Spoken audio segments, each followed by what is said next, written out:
बच्चों, welcome back to my channel.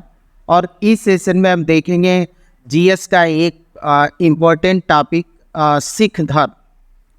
हम लोग को मालूम है कि 10 गुरु हुए थे और 10 गुरुओं से जो इम्पोर्टेंट रिलेटेड फैक्ट्स है उसको देखेंगे। तो आइए शुरू करते हैं सिख धर्म। सिख धर्म की संस्थापक जो थे वो गुरु नानक थे। 1469 से 1539 तक इनका समय रहा है। इनको प्रथम गुरु माना जाता है। और अन्य गुरु कौन कौन से थे वो देखते हैं। तो दूसरे गुरु हुए अंगद लिहना, तीसरे हुए अमरदास, चौथे हुए रामदास। और इनका टाइम पीरियड भी दिया है, कार्यकाल कितने समय तक मतलब ये रहे हैं, तो इसको आप देख सकते हैं। अर्जुन देव, और इन्हीं को अर्जुन मल भी कहते हैं। ये 1581 से 1606 ईस्वी तक ये रहे हैं। हर गोविंद 1606 से 44 तक, हर राय 1644 से 61, और हर किशन 1661 से 1664 तक। तेग बहादुर 1664 से 75, और गुरु गोविंद सिंह 1675 से 1708 ईस्वी ये अंतिम गुरु थे। अब ये गुरुओं को आप देखते हैं कि कौन से गुरु जो होता है किस मुगल शासक के समय थे उसको देखते हैं, क्योंकि ये जीके में या जीएस में काफ़ी इम्पोर्टेंट होगा आपका। तो बाबर के जो समकालीन थे वो गुरु नानक देव थे, और इनकी मृत्यु हुई 1539 में। हिमाऊ जो था उनके समकालीन थे गुरु नानक और अमरदास दोनों थे। और अकबर के जो समकालीन गुरु थे अमरदास, रामदास, अर्जुन देव की मृत्यु होती है 1606 ईस्वी में। जहांगीर के समकालीन थे अर्जुन देव, हरगोविंद। और शाहजहां के समकालीन थे हरगोविंद, हर राय।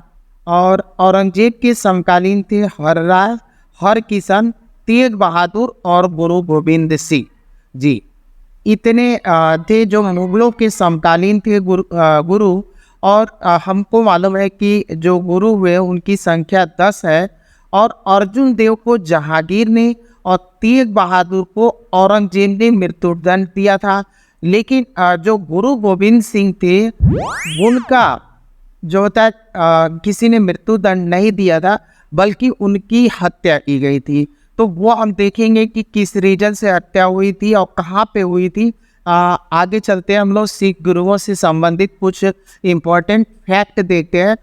गुरु नानक देव, तो ये तो हो गया कि गुरु नानक देव जो होता है सिख धर्म के संस्थापक थे। और ये इनका जन्म पंजाब के एक खत्री परिवार से हुआ था। और परिवार का पेशा था जो वो गांव का लेखाकार। जन्म तलवंडी के ननकाना साहब में हुआ था, जिला शेखपुर, पश्चिम पंजाब। दौलत खान लोधी के पास ये लेखाकार थे। इनके 2 पुत्र थे। 30 वर्ष की आयु में संत हो गए थे। पूरे देश यहाँ तक कि पश्चिम एशिया और अरब का भी भ्रमण किया। मृत्यु जो इनकी हुई थी करतारपुर डेरा बाबा में गुरु नानक देव 22 सितंबर 1539 में इनकी मृत्यु हुई थी। लिहना को अपना उत्तराधिकारी नियुक्त किया, जो अंगद के नाम से अगले जो दूसरे गुरु बने ये लिहना थे। गुरु अंगद, मूल नाम तो इनका लिहना था, और अंगद की उपाधि धारण करके इन्होंने अंगद की उपाधि इनको गुरु नानक देव ने प्रदान किया था। और सबसे खास बात है कि इन्होंने गुरुमुखी लिपि आरंभ की थी। इससे पूर्व जो था नानक की स्तुतियों को लुंडे महाजनी लिपि में लिपिबद्ध किया गया। तो ये एक गुरु अंगद के संबंध में फैक्ट है कि इन्होंने गुरुमुखी लिपि आरंभ की थी। तो इस बात को आपको याद रखना है कि गुरुमुखी लिपि किसने प्रारंभ की थी। और गुरुमुखी लिपि से पहले सिख समुदाय जो पंजाब का क्षेत्र रीजन है वहाँ पे कौन सी लिपि चलती थी, तो वो है लुंडे महाजनी लिपि। अब आते हैं गुरु अमरदास। गुरु परंपरा को वंशागत बना दिया, यानी तीसरे गुरु जो गुरु अमरदास हुए, उन्होंने क्या किया कि जो गुरु परंपरा है उसको वंशागत बना दिया। अपने से पूर्व गुरुओं की स्तुतियों को भी एकत्र किया और इनके लिए खास बात है कि इन्होंने सती प्रथा और पर्दा प्रथा को पर रोक लगाई, यानी रद्द किया। अपने अनुयायियों को बैसाखी, बैसाखी मीन्स अप्रैल में पड़ता है और दिवाली जो है तो अक्टूबर नवंबर में पड़ता है, के दिन एकत्र होने का आदेश दिया। यानी दूसरे गुरु जो थे अंगद, उन्होंने क्या किया था, गुरुमुखी लिपि प्रारंभ की थी और इन्होंने क्या किया कि गुरु परंपरा को वंशागत बना दिया, सती और पर्दा प्रथा का विरोध किया या रद्द किया। बैसाखी और दीपावली के दिन अपने अनुयायियों को एकत्र होने का आदेश भी दिया था। अगले गुरु है हमारे गुरु रामदास। गुरु अमरदास के दामाद थे, अमृतसर। इनकी खासियत है कि इन्होंने अमृतसर की स्थापना की थी, यानी अमृतसर को स्थापित इन्होंने ही किया था, गुरु रामदास। ये इम्पोर्टेंट फैक्ट है। अब आते हैं गुरु अर्जन देव। गुरु रामदास का सबसे छोटा पुत्र। गुरु स्तुतियों को आदि ग्रंथ के शीर्षक से एकत्र किया, यानी आदि ग्रंथ का प्रारंभ जो तक गुरु अर्जुन देव करते हैं। ये आपका एक इम्पोर्टेंट फैक्ट है, इसको आप याद रखें। अमृतसर में हर मंदिर बनवाया। खुसरो को आशीर्वाद देने के जुर्म में जहांगीर द्वारा इनको 1606 ईस्वी में मृत्युदंड दे दी जाती है। सिखों से उनकी आय का 1/10 भाग दान लेना आरंभ किया और सुखमणि स्तुति के रचयिता है। सुखमणि स्तुति के रचयिता है। तो ये इनके बारे में इम्पोर्टेंट फैक्ट था। पहली तो सबसे इम्पोर्टेंट है कि आदि ग्रंथ शीर्षक से, आदि ग्रंथ मतलब जो सिख गुरुओं के एक महत्वपूर्ण ग्रंथ है वो संकलित किया। और दूसरी चीज़, अमृतसर में इन्होंने हर मंदिर का निर्माण किया और खुसरो को आशीर्वाद देने के कारण जहांगीर ने 1606 ईस्वी में इनको मृत्युदंड देता है और इन्होंने जो इनके अनुयायी थे उनके 1/10 भाग को दान देने के लिए कहा। अब आते हैं गुरु हरगोबिंद। अमृतसर में लोहगढ़ दुर्ग बनवाया। हरगोबिंद के सामने अकाल तख्त को स्थापित किया, यानी अकाल तख्त की स्थापना किसने की थी, तो वो कौन है, गुरु हरगोबिंद। अकाल तख्त की स्थापना गुरु हरगोबिंद करते हैं और एक शासक की तरह से आचरण करते थे। सिख धर्म में सैनिक प्रवृत्ति को आरंभ किया था गुरु गोविंद सिंह ने। तो ये क्वेश्चन, सिख धर्म में सैनिक प्रवृत्ति को आरंभ किसने किया था, तो गुरु हरगोबिंद ने। लोहगढ़ दुर्ग की स्थापना किसने की थी, तो वो गुरु हरगोबिंद है। अकाल तख्त की स्थापना किसने की थी, तो वो जो है गुरु हरगोबिंद है। तो ये आपके फैक्ट बनते, क्वेश्चन बनते हैं। गुरु हरराय गुरु हरगोबिंद के पौत्र थे। गुरु हरकिशन गुरु हरराय के पुत्र थे और गुरु तेग बहादुर गुरु हरगोबिंद के सबसे छोटे पुत्र थे।